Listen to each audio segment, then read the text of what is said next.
Hello students. So in this video today we are going to do a small quiz of chapter 3rd of class 6 geography which is motion of the earth. Motion of the earth जो chapter है आपका, आज हम इसकी quiz करने वाले हैं. आई am sure chapter ने आप सभी ने पढ़ लिया होगा. सो एक टेस्ट हो जाए छोटा सा. पहले मैं आपको सारे क्वेश्चंस बताऊंगी, समझाऊंगी, आप आंसर्स करेंगे. देन वीडियो के एंड में मैं आपको सारे क्वेश्चन के आंसर्स भी दूंगी. ओके तो चलिए शुरू करते हैं. उससे पहले कोई भी बच्चा अगर नया है चैनल पर या फिर सब्सक्राइब नहीं किया किसी ने, तो पहले आप सब्सक्राइब कर लीजिए. वीडियो के नीचे राइट साइड में रेड कलर से सब्सक्राइब लिखा होगा. बेल आइकन को प्रेस कर दीजिए जिससे कि कोई भी वीडियो आपकी क्लास की अगर आती है नेक्स्ट टाइम, क्वेश्चन पेपर की या फिर कोई क्विज़, तो वो आपको पता लग जाए.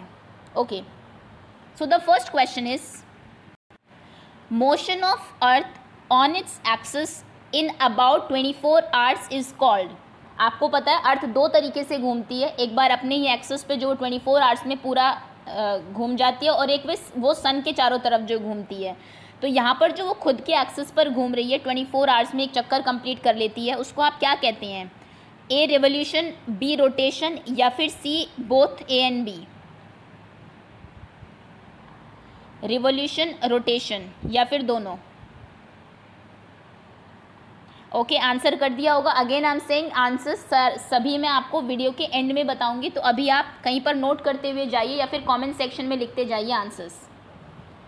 Second question is motion of earth around the sun is known as. ये वो मोशन है जो कि अर्थ आपकी 365 डेज में, 365 एंड 1/4 डेज में कंप्लीट करती है. तो बताइए कि इस मोशन को आप क्या कहते हैं? आपके ऑप्शन हैं A revolution, B rotation, C both A and B. ये दोनों ही क्वेश्चन इंपॉर्टेंट है, दोनों का आपको पता होना चाहिए. खुद के एक्सिस पर रोटेट करने को हम क्या कहते हैं, और सन के चारों तरफ रिवॉल्व करने को हम क्या कहते हैं? ओके आंसर करिए, वीडियो के एंड में आपको आंसर पता लग जाएगा.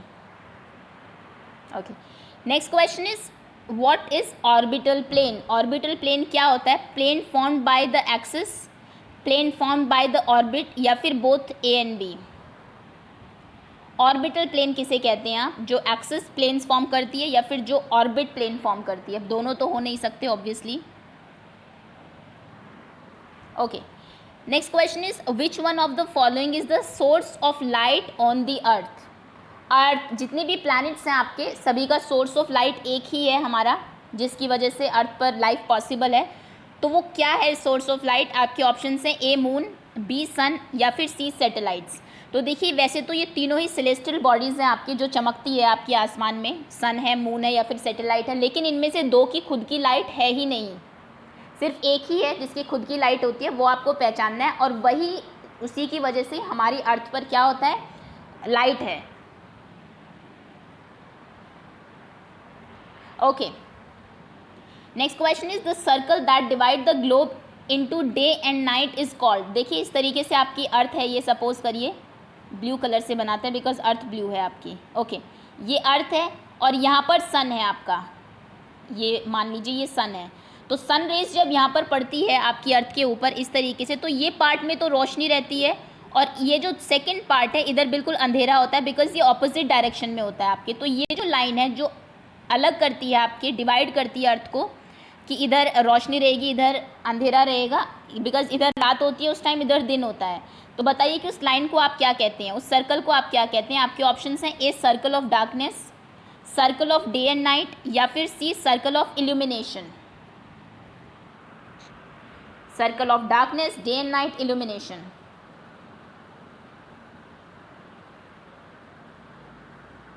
Okay next question is the period of one rotation of earth is known as. जो आपका एक उसमें जो रोटेट करती है अर्थ पूरा, उसको आप क्या कहते हैं? उस पीरियड को आपके ऑप्शंस हैं the sun day, the moon day, या फिर the earth day. Period of one rotation, rotation अपने एक्सिस पर जब रोटेट करती है अर्थ, एक चक्कर 24 घंटे में कंप्लीट कर लेती है, तो उस पीरियड को आप क्या कहते हैं? 24 आवर्स को. Sun day, moon day, earth day. Next question is what would happen if the earth did not rotate. बताइए अगर अर्थ रोटेट ना करे, स्टिल हो जाए एक ही जगह, घूमे ना अपने एक्सिस पर, तो क्या होगा? आपके ऑप्शन हैं cold condition on earth, earth's half portion, आधे पोर्शन पे ठंड रहेगी. Warm condition on earth's another option, sorry another portion, दूसरे पोर्शन पे जो है आपकी वार्म ही रहेगा वो। No life possible in such extreme conditions, life ही पॉसिबल नहीं होगी। ऑल ऑफ दी अबव, सभी चीज़ें हो जाएंगी। अगर अर्थ रोटेट करना बंद कर दे, एक ही जगह रुक जाए, अपने एक्सिस पर रोटेट ना करे, तो क्या होगा? एक तरफ गर्मी रहेगी, एक तरफ ठंड रहेगी, लाइफ पॉसिबल नहीं होगी, एक्सट्रीम कंडीशंस हो जाएगी, या फिर सभी चीज़ें होंगी। Okay, next question is a year with 366 days is called. आप जानते हैं वैसे तो अर्थ एक जो चक्कर है आपका सन का वो 365 1/4 डेज में कंप्लीट करती है, लेकिन ये 1/4 4 बार ऐड करके हम लोग एक ही दिन ऐड कर देते हैं 4th ईयर में। तो 4th ईयर हमारा 366 डेज का हो जाता है। तो उस ईयर को आप क्या कहते हैं? आपके ऑप्शन है लीप ईयर, नॉर्मल ईयर, या फिर both A and B. I think ये बहुत ईजी क्वेश्चन है, दिया हुआ है वैसे आपकी एनसीईआरटी में, बट ये आप सेकेंड क्लास से पढ़ते हुए आ रहे हैं। Okay, next question is why do seasons change on the अर्थ। देखिए, अर्थ के रोटेट करने के और रिवॉल्व करने की वजह से दो चीज़ें होती है, दिन और रात होते हैं, और एक की वजह से सीजन्स चेंज होते हैं। तो आपको बताना है कि अर्थ सीजन किस वजह से चेंज होते हैं। Due to change in position of earth around the sun, earth जो अपनी पोजीशन चेंज करती है सन के around. Due to no change in earth position, earth की पोजीशन चेंज ना होने की वजह से, या फिर बोथ ए एंड बी, दोनों ही रीज़न है। ओके, आंसर कर दिया होगा आई एम श्योर आपने। Next question is when do the longest day and the shortest night occur in northern hemisphere. Earth है आपकी, ये नॉर्दर्न हेमिस्फेयर है ऊपर की तरफ, नीचे साउदर्न हेमिस्फेयर है। ऑस्ट्रेलिया आपका साउदर्न में है, मोस्टली हमारे जो कॉन्टिनेंट्स है वो नॉर्दर्न हेमिस्फेयर में है। तो बताइए नॉर्दर्न हेमिस्फेयर में सबसे बड़ा दिन किस दिन होता है? इंडिया में भी, बिकॉज इंडिया भी नॉर्दर्न हेमिस्फेयर में ही है, आपकी ट्रॉपिक ऑफ कैंसर पास होती है बीच से बिल्कुल। आपके ऑप्शन हैं जून 21 सबसे बड़ा दिन होता है, सितंबर 23 सबसे बड़ा दिन होता है, या फिर दिसंबर 22 सबसे बड़ा दिन होता है। Shortest night, longest day. Okay, answer कर दिया होगा आपने। Next is in which season Christmas is celebrated in Australia. ध्यान से देखिएगा, क्रिसमस आप जानते हैं 25 दिसंबर को होता है। नॉर्दर्न हेमिस्फीयर में उस समय ठंड होती है, बिकॉज इंडिया में भी जो आपका विंटर सीजन है वही चल रहा होता है, लेकिन यहाँ पर बात हो रही है साउदर्न हेमिस्फीयर के ऑस्ट्रेलिया की, कि 25 ऑफ दिसंबर को ऑस्ट्रेलिया में कौन सा सीज़न होता है। आपके ऑप्शन से विंटर ही होगा, वहाँ भी समर होगा, ऑटम होगा, या फिर स्प्रिंग। ऑस्ट्रेलिया में क्रिसमस किस सीज़न में मनाया जाता है? विंटर्स में, समर्स में, ऑटम में, या फिर स्प्रिंग में?